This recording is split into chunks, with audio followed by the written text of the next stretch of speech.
आज हम बात करेंगे क्वेश्चन नंबर 58 से और कोशिश करेंगे कि एंशिएंट हिस्ट्री को इस वीडियो में ख़त्म कर दें। ठीक, क्वेश्चन नंबर ये 58 कह रहा है कि बोधगया में जो है किसे ज्ञान प्राप्ति हुई थी। ठीक है, सिंपल है, सभी को पता है, महात्मा बुद्ध को प्राप्त हुई थी। ठीक है ना। बोधगया आज की डेट में कहाँ पे पड़ता है? बिहार में। ठीक, और इसको जो है गया के नाम से डिस्ट्रिक्ट है आज की डेट में। ठीक है, नेक्स्ट क्वेश्चन कह रहा है बोधगया में महाबोधि मंदिर जो है बनाया गया जो है, यानी कि जहाँ पर भगवान बुद्ध को पैदा हुए थे, क्या हुआ था। ठीक, इसका दूसरा आंसर है जहाँ पे भगवान बुद्ध को जो है ज्ञान प्राप्त हुआ था। ठीक, बोधगया में जो 6 वर्ष की साधना के बाद, इम्पोर्टेंट है, 6 वर्ष की साधना के बाद 35 वर्ष की आयु में जो है महात्मा बुद्ध को वैशाख पूर्णिमा की रात को एक पीपल के वृक्ष के नीचे ज्ञान प्राप्त हुआ था। इस स्थल पर मंदिर का निर्माण सम्राट अशोक ने जो है 3री शताब्दी में प्रारंभ किया था, परंतु इसका वर्तमान स्वरूप जो है 5वीं से 6ठी शताब्दी में निर्मित हुआ था। यह मंदिर पूरी तरह जो है ईंटों से निर्मित है और वर्ष 2002 में जो है यूनेस्को के द्वारा इस स्थल को विश्व धरोहर स्थल में शामिल कर लिया गया। ठीक, यहाँ पे इम्पोर्टेंट चीज़ ये है और वो है कि एक सेकंड, देखो 29 वर्ष की अवस्था में उन्होंने घर छोड़ा था। ठीक है, 6 वर्ष में के बाद, यानी कि 6 वर्ष उन्होंने कठोर तपस्या की और 35 वर्ष की आयु में उन्हें ज्ञान मिल गया था। ठीक, ज्ञान कहाँ पे मिला था? बोधगया में। बोधगया आज की डेट में गया के नाम से बिहार में फेमस है। ठीक है ना। और ये बात है, सबसे पहले जो मंदिर बनवाया था 3री शताब्दी में बनवाया गया था। ठीक है ना। इस स्थल पर मंदिर का निर्माण जो सम्राट अशोक ने 3री शताब्दी में किया था।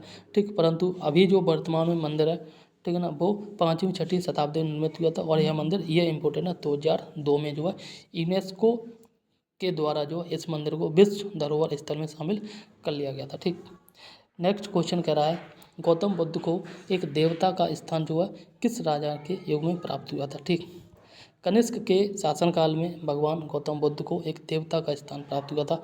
कनिष्क के शासनकाल में संपन्न चतुर्थ बौद्ध संगीत में बौद्ध धर्म जो है हीनयान और महायान दो नामक जो है 2 भागों में बट गया था। तो स्पष्ट एवं स्वतंत्र संप्रदायों में बट गया था या विभक्त हो गया था। महायान शाखा में भगवान बुद्ध को जो है देवता माना गया था, जबकि जो है हीनयान में भगवान बुद्ध के जो पूर्व सिद्धांत थे उसी के आधार पर बात की गई थी। ठीक है ना। आगे बात की जा रही, उनकी पूजा की जाने लगी तथा इसी के साथ जो है इनके अनेक बोधिसत्वों की भी पूजा प्रारंभ हो गई थी। ठीक, नेक्स्ट क्वेश्चन कह रहा है, और ये कह रहा है ईसा पूर्व 6ठी शताब्दी में विश्व की प्रथम गणतांत्रिक व्यवस्था कहाँ थी। ठीक, तो ये थी आपकी वैशाली में। कहाँ पे? ईसा पूर्व 6ठी की सदी में विश्व की प्रथम गणतांत्रिक व्यवस्था वैशाली में स्थापित थी। ईस्वी पूर्व 6ठी सदी में विश्व की प्रथम गणतंत्रात्मक व्यवस्था वैशाली में स्थित थी। ठीक है, और आगे बात की जा रही है वैशाली भी कहाँ पड़ता है आज की डेट में? बिहार में। ठीक, वस्तुतः 6ठी शताब्दी में जहाँ महाजनपदों में राजतंत्रात्मक शासन व्यवस्था थी, वहीं वज्जी तथा मल्ल नामक 2 राज्यों में गणतंत्रात्मक व्यवस्था थी।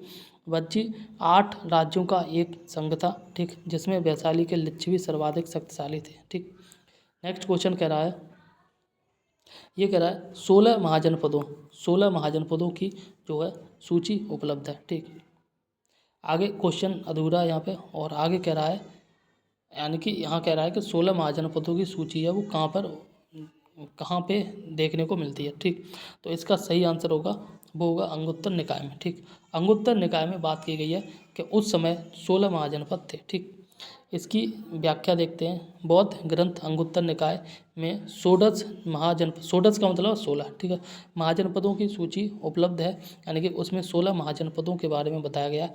16 महाजनपद हैं, वो सारे के सारे हैं। पहला है अंग, दूसरा है मगध, तीसरा है काशी, चौथा है कौशल, 5वां है वज्जी, 6वां है मल्ल, 7वां है चेदी, 8वां है वत्स, 9वां है आपका कुरु, 10वां है पांचाल, 11वां है मत्स्य, ठीक है, 12वां है शूरसेन, और आगे बात करें 13वां अस्मक, 14वां अवंती, 15वां गांधार और 16वां कम्बोज। ठीक, आगे इसके जो ये महाजनपद है और इनकी राजधानी याद करना बहुत इंपॉर्टेंट है। ठीक, कई बार एग्जाम में पूछ लिया जाता है। इन सभी महाजनपदों में एकमात्र महाजनपद अस्मक दक्षिण भारत में स्थित है। अस्मक जो है दक्षिण भारत में स्थित है। और आगे कह रहा है जनव सब सूत्र में केवल जो 12 राज्यों की नाम ही मिलते हैं। जैन ग्रंथ भगवती सूत्र में 16 महाजनपदों की सूची जो है मिलती है, किंतु वहाँ नाम कुछ भिन्न प्रकार से। ठीक, आगे बात करें तो नालंदा विश्वविद्यालय की स्थापना का युग है। ठीक, तो नालंदा विश्वविद्यालय की स्थापना जो की गई थी वह की गई थी आपकी ऑप्शन सी गुप्त काल में। ठीक, नालंदा विश्वविद्यालय एक जो है विख्यात बौद्ध पीठ एवं विश्वविद्यालय है। यह दक्षिणी बिहार में, बिहार के दक्षिणी में राजगीर के निकट स्थित है और इसके दोनों साथ शेष बड़ा गांव ग्राम में दूर तक आज भी बिखरे हुए हैं। ठीक, आगे बात की जा रही है 5वीं शताब्दी के मध्य गुप्तों के समय में जो है नालंदा विश्वविद्यालय अस्तित्व में आया था। सर्वप्रथम कुमारगुप्त प्रथम ने नालंदा बौद्ध विहार को दान में दिया था और बाद में बुद्धगुप्त तथा गतगुप्त तथा जो बालादित्य नामक गुप्त शासकों ने भी जो है इस विहार को दान दिया था। ठीक, आगे बात की जा रही है नालंदा विश्वविद्यालय जो किस लिए विश्व प्रसिद्ध है। ठीक, तो इसका बौद्ध धर्म के दर्शन के लिए विश्व प्रसिद्ध है। ठीक, नेक्स्ट क्वेश्चन कह रहा है, इसकी व्याख्या कर रहा है, यह बौद्ध दर्शन के अध्ययन के लिए विश्व प्रसिद्ध था। उसी के अध्ययन के लिए चीनी यात्री जो है हेनसांग यहाँ पे आया था। कहाँ पे? नालंदा विश्वविद्यालय में। कहाँ पे था? चीनी यात्री हेनसांग था। ठीक, नेक्स्ट क्वेश्चन कह रहा है मध्यकालीन भारत में मनसबदारी व्यवस्था क्यों लागू की गई थी। ठीक, मनसबदारी व्यवस्था को जो लागू किया गया था उसका ऑब्जेक्ट क्या था, उसका मतलब क्या था। ठीक, इसका बी आंसर है और ये जो सैनिकों की सुगमता की भर्ती के लिए था। मनसबदारी व्यवस्था एक तरह से रैंक थी। ठीक है ना, जैसे रैंक होती है ना, जैसे सब हम सेना में बात करें आज की डेट में सबसे नीचे क्या होता है? कांस्टेबल होता है ना। ठीक है ना, इसके बाद जो है हेड कांस्टेबल होता है। ठीक है ना, इसके बाद हेड कांस्टेबल के बाद क्या होता है? एसआई। ठीक है ना, फिर इंस्पेक्टर। इसी प्रकार से उस समय जो मनसबदारी व्यवस्था थी उस समय भी थी। ठीक है ना, आगे बात करें इसकी जो है व्याख्या देखते हैं पहले।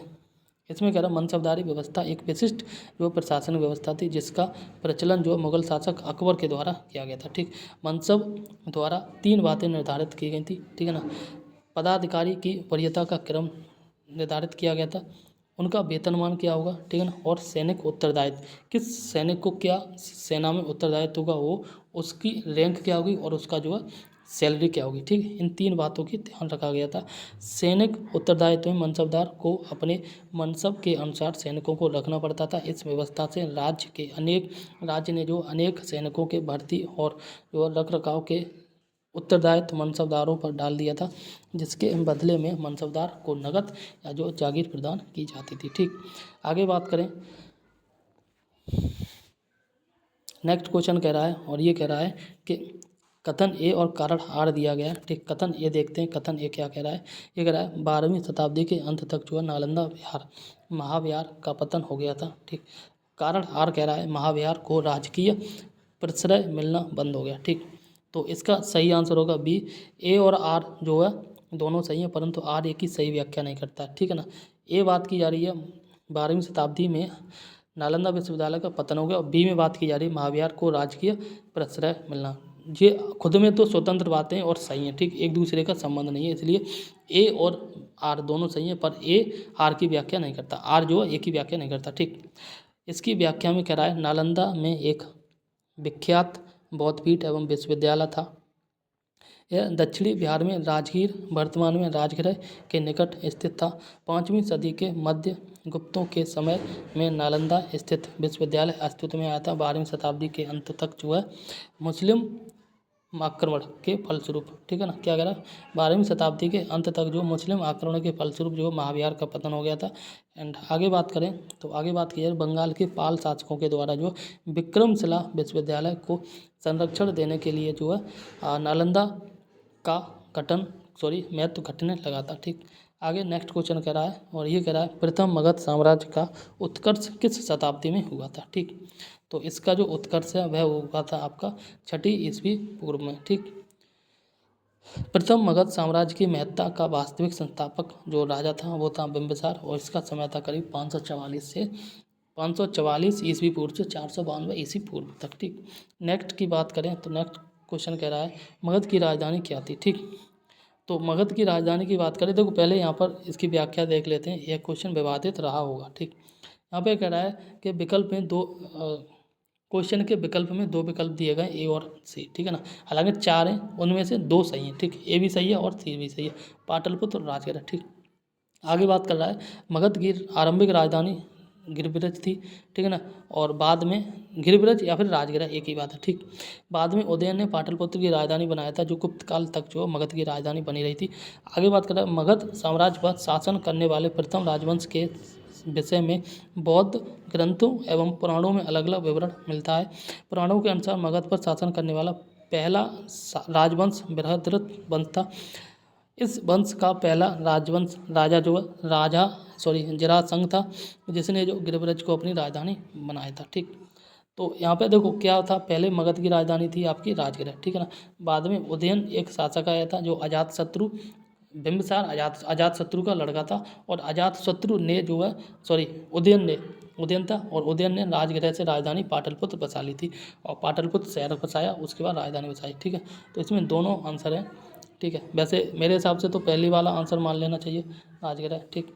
आगे देखते हैं, यहाँ पे कह रहा है प्राचीन महाजनपद मगध की जो है प्रथम राजधानी कौन सी थी, ठीक। तो प्रथम राजधानी तो यही थी आपकी मगध की राजधानी राजगृह, जिसको बोलते हैं गिरिब्रज या राजगृह, ठीक है ना। उपयुक्त प्रश्न की व्याख्या देख लें। नेक्स्ट क्वेश्चन कह रहा है नंद वंश के पश्चात जो मगध पर किस राजवंश ने शासन किया था। नंद वंश के बाद, ठीक है ना, सिंपल है, नंद वंश का राजा अंतिम राजा कौन था, घनानंद की हत्या किसने की थी, चंद्रगुप्त मौर्य ने, और चंद्रगुप्त मौर्य ने अपने राजवंश की स्थापना की थी, वो था मौर्य वंश, ठीक है ना। ये आंसर हो गया। नंद वंश की स्थापना शिशुनाग वंश का अंत करके हुई थी, ठीक है। एंड आगे बात कर रहा है नंद वंश में कुल 9 राजा हुए थे, ठीक है ना, जिसमें उग्रसेन, जिसे पुराणों में महापद्म कहा गया है, पंडुक था, और एक पंडुगति था, भूतपाल था, राष्ट्रपाल था, गोविसाड़क था, ठीक है, दक्ष सिद्धक था, कैवर्त था, और धनानंद या कनानंद था, ठीक। आगे बात कर रहा है नंद वंश में जनता से बलपूर्वक धन वसूलने, छोटी छोटी वस्तुओं पर भारी कर लगाने के कारण जनता शासकों के विरुद्ध हो गई थी, चारों ओर घृणा फैल गई थी, और जो असंतोष का वातावरण व्याप्त हो गया था। इसी का लाभ उठाकर चंद्रगुप्त मौर्य एवं उनके जो प्रधानमंत्री थे चाणक्य ने घनानंद की हत्या करके नंद वंश का अंत कर दिया और मौर्य वंश की स्थापना की थी, ठीक।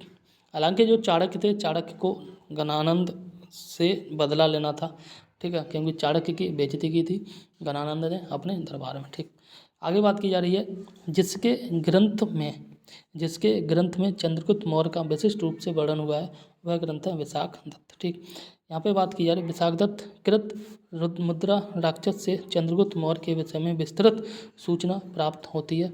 इस ग्रंथ में चंद्रगुप्त को नंदराज का पुत्र माना गया है। मुद्रा राक्षस में चंद्रगुप्त को वत्सल तथा कुलहीन भी कहा गया है। 18वीं शताब्दी में धुंडी राज ने मुद्रा राक्षस पर टीका लिखी।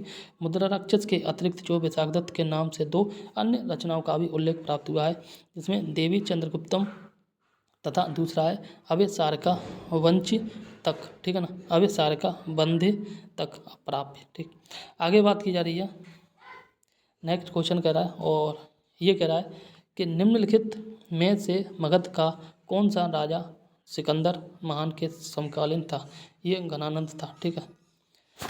आगे बात की जा रही है महापद्म नंद के उत्तराधिकारियों की संख्या पुराणों तथा बौद्ध ग्रंथों में 8 मिलती है, ठीक है। महापद्म नंद का जो उत्तराधिकारियों की संख्या पुराणों में और बौद्ध ग्रंथों में 8 मिलती है। इस वंश का अंतिम शासक जो है घनानंद था, और यहाँ पर अंतिम शासक की वैसे 9 भी हैं, ठीक है ना, ऊपर हम बात की जस्ट 9 थे, यहाँ पे बात की जा रही है 8 थे, ठीक। जो अंतिम शासक घनानंद था, जो सिकंदर का समकालीन था, और उसे यूनानी लेखकों ने जो अग्रमीज कहा है, और जेनोफोन उसे जो है बहुत धनाढ़ व्यक्ति बताता है, भद्रसाल उसका सेनापति था, ठीक। तो घनानंद का सेनापति कौन था, भद्रसाल, ठीक। आगे बात करते हैं, नेक्स्ट क्वेश्चन कह रहा है, और ये कह रहा है पाटलिपुत्र में स्थित चंद्रगुप्त का जो है महल मुख्यतः बनाता, ठीक है। तो ये सभी को पता है, लकड़ी का महल बनाता, ठीक। आगे नेक्स्ट क्वेश्चन और इसकी व्याख्या, ठीक। बिहार में पटना के समीप बुलंदी बाग एवं कुम्भरहार में की गई खुदाई में मौर्य काल के लकड़ी के विशाल भवनों के अवशेष प्राप्त प्रकाश में आए। इन्हें प्रकाश में लाने का श्रेय स्पूनर महोदय को जाता है। बुलंदी बाग से नगर के परकोटे के अवशेष तथा जो कुम्हरार से जो राज प्रसाद के अवशेष प्राप्त हुए हैं। ठीक, आगे बात करें तो अष्टप्रधान का गठन जो है किसने किया था। ठीक, तो अष्टप्रधान का गठन ये शिवाजी के द्वारा किया गया। ठीक, आगे बात करें शिवाजी के राज्य में, ठीक है, शिवाजी ने राज्य के प्रशासन के लिए केंद्रीय स्तर पर अष्टप्रधान की व्यवस्था की थी, जिसके अंतर्गत 8 मंत्रियों को नियुक्त किया गया था। इसमें पेशवा थे, ठीक है, आज की डेट में प्रधानमंत्री होता, अमात्य था, मंत्री थे, सचिव थे, सुमंत थे, सेनापति थे, पंडित राव थे और न्यायाधीश शामिल थे। ये शिवाजी के राज्य प्रशासन में आधुनिक काल के सचिवों की बात कार्य करते थे। इनका कार्य राजा को परामर्श देना मात्र था। इसे किसी भी अर्थ में मंत्रिमंडल नहीं कहा जा सकता। प्रत्येक मंत्री राजा के प्रति जो है उत्तरदायी था। ठीक, आगे बात करें तो यहाँ पे कह रहा है निम्नलिखित में से किस मौर्य राजा ने दक्कन की विजय प्राप्त की थी। ठीक, तो ये थी आपका चंद्रगुप्त मौर्य ने दक्षिण भारत की भी विजय प्राप्त की थी। मौर्य साम्राज्य के संस्थापक चंद्रगुप्त मौर्य ने दक्षिण भारत की विजय प्राप्त की थी। इस संदर्भ में जो अशोक के अभिलेखों, जैन एवं तमिल साक्ष्यों से जानकारी प्राप्त होती है। दक्षिण भारत के अनेक स्थलों में अशोक के अभिलेख प्राप्त हुए, किंतु अशोक ने एकमात्र कलिंग विजय ही की थी। अतः ऐसी स्थिति में दक्षिण में विजय का श्रेय हमें जो है चंद्रगुप्त मौर्य को ही देना पड़ेगा, क्योंकि बिंदुसार के विजय अत्यंत संदिग्ध है एवं जो है इतिहास में उसे एक विजेता के रूप में स्मरण नहीं किया जाता है। जैन एवं तमिल साक्ष्य भी चंद्रगुप्त मौर्य की दक्षिण विजय की पुष्टि करते हैं। ठीक, आगे बात करें नेक्स्ट क्वेश्चन, और ये कह रहा है कोई अभिलेख है जिससे यह प्रमाणित होता है कि चंद्रगुप्त का जो है प्रभाव पश्चिम भारत पर था। पश्चिम भारत पर जो चंद्रगुप्त का प्रभाव था वो क्या था। कलिंग शिलालेख के माध्यम से पता चलता है। अशोक का किन्नार अभिलेख, ठीक है ना, और रुद्रदामन का जूनागढ़ अभिलेख। ठीक, आगे बात करें और नेक्स्ट है अशोक का सोपारा, तो ये सी आंसर है, रुद्रदामन का जूनागढ़ अभिलेख के द्वारा। ठीक है, रुद्रदामन के जूनागढ़ अभिलेख से ज्ञात या प्राप्त होता है कि यानी कि जानकारी प्राप्त होती है कि चंद्रगुप्त मौर्य के सौराष्ट्र गुजरात को बोलते हैं स्थित प्रांतीय शासक पुष्यमगुप्त ने वहाँ सुदर्शन झील बनवाई थी, और बाद में अशोक के यूनानी गवर्नर तुसास्प ने इस जलाशय के साथ बहुत सी नहरें खुदवाई थी। ठीक है ना, आगे कह रहा है इस प्रांत को आनर्त तथा सौराष्ट्र कहा गया। इससे जो है पश्चिम भारत पर जो है चंद्रगुप्त के आधिपत्य का प्रमाण मिलता है। ठीक, नेक्स्ट क्वेश्चन कह रहा है निम्न में से कौन सा क्षेत्र अशोक के साम्राज्य में सम्मिलित नहीं था। ठीक, तो वो है श्रीलंका। आगे बात करें, श्रीलंका जो है वो अशोक के साम्राज्य में सम्मिलित नहीं था। द्वितीय शिलालेख से स्पष्ट होता है कि भारत में अशोक का अधिकार चोल, पांड्य, ठीक है, सत्यपुत्र, केरलपुत्र एवं ताम्रपर्णी यानी श्रीलंका को छोड़कर सर्वत्र जगह था। ठीक है ना, क्योंकि इन राज्यों को प्रत्यंत या सीमावर्ती राज्य कहा गया। ठीक, यानी कि दक्षिण भारत के ये राज्य थे पांड्य, चोल, ठीक है ना, और ये केरल का क्षेत्र और ये श्रीलंका, ये यहाँ पर जो है अशोक का आधिपत्य नहीं था, और इससे ऊपर जो है नॉर्थ इंडिया तक पूरे पे अशोक का साम्राज्य स्थापित था। ठीक, नेक्स्ट क्वेश्चन कह रहा है अशोक के शासनकाल में बौद्ध सभा जो है किस नगर में आयोजित की गई थी। ये की गई थी पाटलिपुत्र में। सिंहली अनुश्रुतियों जिसमें आपका दीपवंश और महावंश के अनुसार अशोक के राज्य काल में पाटलिपुत्र में मुगल पुत्र तिस्य की अध्यक्षता में तृतीय बौद्ध संगीत का आयोजन हुआ था। अशोक के शिलालेखों जिसमें बोलते हैं इंस्क्रिप्शन में प्रयुक्त भाषा है, ठीक है ना, वो है आपकी प्राकृत भाषा। ठीक, अशोक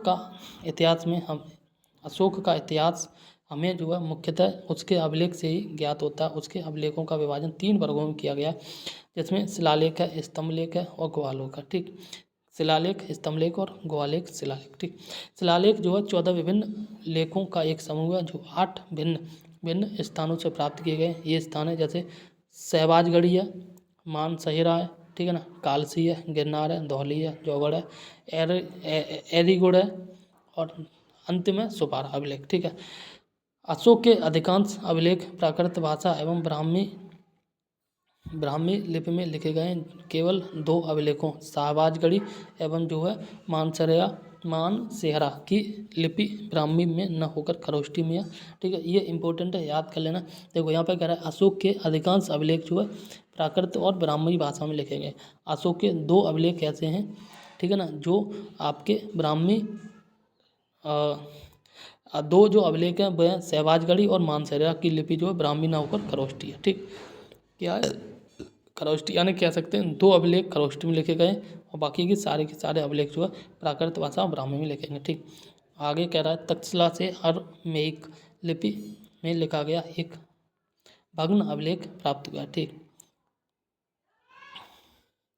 आगे नेक्स्ट क्वेश्चन कह रहा है, और ये कह रहा है निम्नलिखित में से प्राचीन भाषा की कौन सी लिपि दाहिने से और बाहिनी ओर लिखी जाती है। ठीक है ना, तो वो है आपका खरोष्टी लिपि। आगे बात करें तो यहाँ पे कह रहा है प्राचीन भारत में खरोष्टी लिपि दाएं से बाएं लिखी जाती थी। इसे पढ़ने का श्रेय मैसन, प्रिंसेप, नोरिस, लेसेन, कनिंगम आदि विद्वानों को जाता है। यह मुख्यतः उत्तर पश्चिम भारत की लिपि है। ठीक, कौन सी? खरोष्टी लिपि दाहिने से बाएं लिखी जाती है। ठीक, और खरोष्टी लिपि में जो अशोक के केवल 2 अभिलेख लिखे गए हैं, बाकी के सारे अभिलेख जो है ब्राह्मी और प्राकृत भाषा में लिखे गए हैं। ठीक है ना। नेक्स्ट क्वेश्चन कह रहा है अशोक के धम्म का मूल संदेश क्या है? तो उपयुक्त में से कोई नहीं या फिर एक से अधिक है। ठीक है, तो यहाँ पे इसकी व्याख्या देख लेते हैं। राजा के प्रति वफादार, बड़ों का सम्मान करना, शांति एवं अहिंसा बनाए रखना और धर्म सहनशीलता, ये चारों ही उसके मूल संदेश थे। ठीक है, इसमें क्वेश्चन की व्याख्या में कह रहा है अशोक धम्म या धर्म एक नैतिक संहिता थी। ठीक है ना, अशोक अपने दूसरे और 7वें शिलालेख के माध्यम से संदेश देता कि अपासिनिबे, ठीक है, बहु कयाने दया दाने सचे सोचये मादये साधवे च, अर्थात कम पाप करना, कल्याण करना, दया दान करना, सत्य बोलना, पवित्रता से रहना, स्वभाव में मधुरता तथा साधुता बनाए रखना। इस प्रकार वह अशोक धम्म के मूल संदेश में शांति और अहिंसा, बड़ों का सम्मान तथा धार्मिक सहनशीलता निर्धारित है। ठीक है ना, अतः सही विकल्प जो है उत्तर ई होगा। ठीक, आगे बात करें केवल वह स्तंभ जिसमें अशोक ने स्वयं को मगध का सम्राट बताया वह आपका बाबरू अभिलेख है। ठीक, बाबरू या इसको बोलते हैं बैराट स्तंभ लेख में अशोक ने स्वयं को जो मगध का सम्राट बताया है। ठीक, आगे यहाँ कह रहा है पियदस्सी लाजा मागधम संघम अभिवादे तूनम आहा अपावा धमतम च। ठीक है, यही अभिलेख अशोक को बौद्ध धर्मावलंबी प्रमाणित करता है। कौन सा अभिलेख? बाबरू अभिलेख। ठीक है, नेक्स्ट क्वेश्चन कह रहा है, और ये कह रहा है अपने शिलालेखों में अशोक सामान्यतः किस नाम से जाना जाता है? ठीक, तो सामान्यतः जो है अशोक किस नाम से जाना जाता है? प्रियदर्शी के नाम से। ठीक, तो इसका आंसर देख लेते हैं। तो इसका आंसर सेम ही है, प्रियदर्शी। ठीक, तो यहाँ पे कह रहा है कि अशोक के अभिलेखों में सर्वत्र उसे देवा नाम पियम, ठीक है, देवा नाम पियम दसी, देवताओं का प्रिय या फिर देखने में सुंदर, देवनाम प्रियदर्शी, ठीक, तथा जो है राजा आदि की उपाधियों से संबोधित किया गया। पुराणों में उसे अशोक वर्धन भी कहा गया। ठीक, आगे बात करें तो कौटिल्य के जो अर्थशास्त्र में किस पहलू पर प्रकाश डाला गया? ठीक, तो ये आपका कौटिल्य के अर्थशास्त्र में जनरली जो राजनीति पर प्रकाश डाला गया है। कौटिल्य का अर्थशास्त्र मतलब कौटिल्य की एक बुक है जिसका नाम अर्थशास्त्र, और जो राजनीति के बारे में बात करता है कि शासन को किस प्रकार से चलाना चाहिए, क्या रूल्स होने चाहिए, क्या रेगुलेशन होना चाहिए, क्या पॉलिसी होना चाहिए। ठीक है ना, वो सारे के बारे में बात की गई है। ठीक, इसमें कह रहा है कौटिल्य के या चाणक्य के अर्थशास्त्र के द्वारा चंद्रगुप्त मौर्य के शासनकाल की बहुत सी बातों का ज्ञान प्राप्त होता है। यह वस्तुतः ऐतिहासिक ग्रंथ नहीं है अपितु राजनीति शास्त्र का एक अद्वितीय ग्रंथ है। इसकी तुलना जो मैकियावेली के प्रिंस से की जाती है।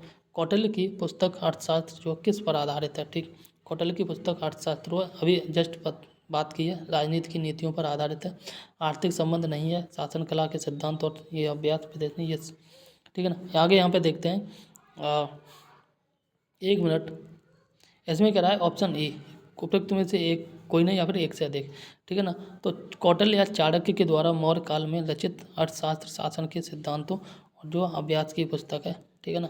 आगे करा, इसमें राज्य के मंडल के सिद्धांत है, विदेश नीति की व्याख्या करता है। इसके अलावा जो इसमें सप्तांग सिद्धांत, इसमें राजा, अमात्य, जनपद, दुर्ग, कोच, दंड एवं मित्र की सर्वप्रथम व्याख्या मिलती है। अर्थशास्त्र में तत्कालीन प्रशासन एवं कृषि, शिल्प एवं व्यापार व्यवस्था की भी विस्तृत जानकारी मिलती है। ये ऊपर के चारों ऑप्शन है, ठीक है, और इसलिए यहाँ पर इसका आंसर सही हो जाएगा उपयुक्त में से एक से अधिक। नेक्स्ट क्वेश्चन, और यहाँ पे क्वेश्चन कह रहा है मेगास्थनीज ने भारतीय समाज को जो कितनी श्रेणी में विभाजित किया है। ठीक, मेगास्थनीज के द्वारा भारतीय समाज को कुल 7 भागों में बांटा गया। ठीक है, मेगास्थनीज ने अपनी पुस्तक इंडिका में भारतीय समाज को 7 भागों में बांटा है। एक दार्शनिक है, दूसरा कृषक है, तीसरा पशुपालक है, चौथा कारीगर है, पांचवा जो है योद्धा है, और छठवां निरीक्षक, सातवां सभासद है। ठीक, क्या दार्शनिक, कृषक, पशुपालक, कारीगर, योद्धा, निरीक्षक और आपका सभासद। मेगास्थनीज भारतीय समाज में दास प्रथा के प्रचलित होने का उल्लेख नहीं करता। मौर्य काल में कोई भी व्यक्ति जो है न तो अपनी जाति से बाहर विवाह कर सकता था और न ही उससे भिन्न पेशा ही जो है अपना सकता था। ठीक है,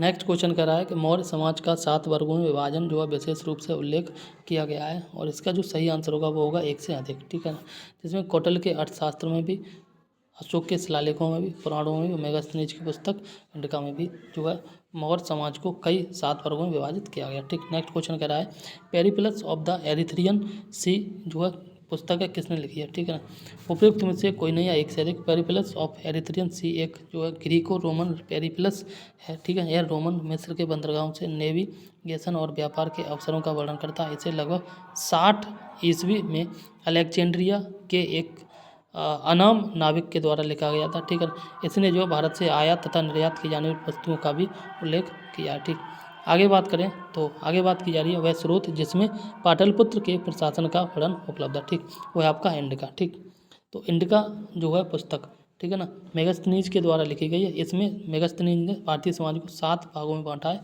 ठीक है, बस यही सब है।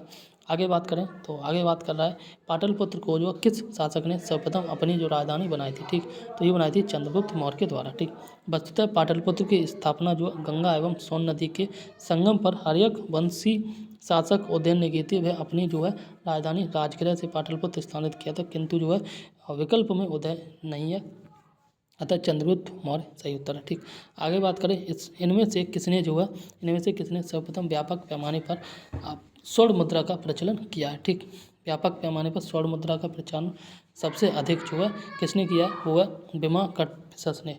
ठीक है, सबसे अधिक स्वर्ण मुद्राओं का प्रचलन किया, और सबसे अधिक शुद्ध जो है सोने की मुद्राओं का प्रचलन किया था वो था कुषाण वंश का शासक हर्षवर्धन। ठीक है ना, नहीं सॉरी कनिष्क। कुषाण शासकों द्वारा व्यापक पैमाने पर स्वर्ण मुद्राओं का प्रचलन जो है प्रारंभ करना भारतीय उपमहाद्वीप में उनका सबसे महत्वपूर्ण योगदान था। कुषाण शासक बिमा कटफिसस ने स्वर्ण मुद्राओं के प्रचलन का श्रेय प्राप्त है। आगे बात की जा रही है कला की गांधार शैली निम्न समय में फली फूली थी। ठीक है, कला की गांधार शैली कुषाणों के समय फली फूली थी। कुषाण शासक कनिष्क के शासन काल में जो है कला के क्षेत्र में 2 स्वतंत्र शैलियों का विकास हुआ। एक था गांधार शैली, दूसरा था मथुरा शैली। इन दोनों को कनिष्क की ओर से पर्याप्त प्रोत्साहन दिया गया। गांधार कला यूनानी कला से प्रभावित थी। ठीक, नेक्स्ट क्वेश्चन कह रहा है इनमें से जो किस शासक ने चतुर्थ बौद्ध संगीति कश्मीर में आयोजित की थी। ठीक, तो कश्मीर में आयोजित जो की गई थी बौद्ध संगीत चौथी वाली, ये सभी को पता है कनिष्क के द्वारा की गई थी बौद्ध धर्म की चौथी संगीति। ठीक है ना, कुषाण शासक था कनिष्क के राज्यकाल में कश्मीर के कुंडलगढ़ में आयोजित की गई। इसकी अध्यक्षता वसुमित्र ने की थी और इसके उपाध्यक्ष थे अश्वमेध। ठीक, अश्वघोष। इस सभा में महासंघिकों का वर्चस्व था। यहाँ बौद्ध ग्रंथों के कठिन अंशों पर जो सम्यक विचार किया गया था तथा प्रत्येक पिटक पर पाठ लिखकर उन्हें विभाषा शास्त्र नामक टीका में संकलित किया गया था। इसी समय बौद्ध धर्म को जो है 2 भागों में बांट दिया गया था, हीनयान और महायान। ठीक है, हीनयान जो है बौद्ध धर्म के पूर्व सिद्धांतों पर आधारित था और महायान जो है बौद्ध धर्म के नए सिद्धांतों पर आधारित था। ठीक, महायान में भगवान बुद्ध को जो है देवता का जो है एक रूप दे दिया था, देवता की पदवी दी गई थी, और इसमें भगवान बुद्ध को मूर्तियों की पूजा की जाने लगी थी। ठीक है ना, आगे बात करें तो शुंग वंश के बाद जो है किस वंश ने भारत पर राज किया था। शुंग वंश के बाद जो भारत पर राज किया था और वो था आपका कण्वा या कण्व वंश। शुंग वंश की अंतिम राजा जो है देवभूत था और अपने जो है अमात्य वासुदेव के षड्यंत्रों द्वारा मार डाला गया था। वासुदेव ने जिस नवीन राजवंश की नींव डाली थी वह था कण्व या जो है कण्वयान नाम से जाना जाता है और शुंगों के समान भी यह भी ब्राह्मण वंश था। ठीक, राजा खारवेल का नाम जुड़ा है, राजा खारवेल का नाम जुड़ा है वो जुड़ा है हाथी गुम्फा अभिलेख से। ठीक, किससे? हाथी गुम्फा अभिलेख से। ऑप्शन सी सही है।